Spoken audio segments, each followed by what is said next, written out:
Good morning everybody. Today I will show you how to make kaleidoscope in our home.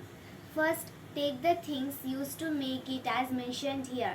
3 mirror strips, cardboard, transparent plastic sheet, beads and some broken bangles, scissors, tape and color paper.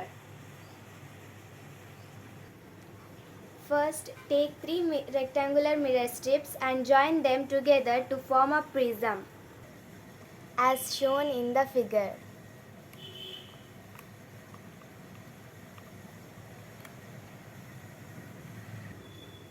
Then take a cardboard and make a big roll and a small roll.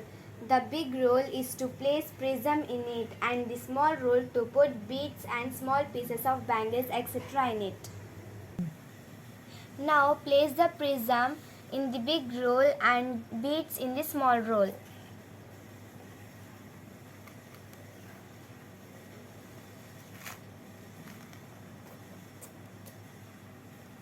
And cover it with color paper.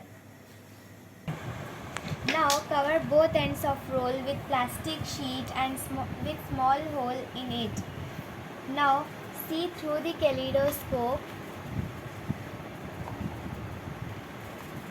and enjoy the different designs in the prism.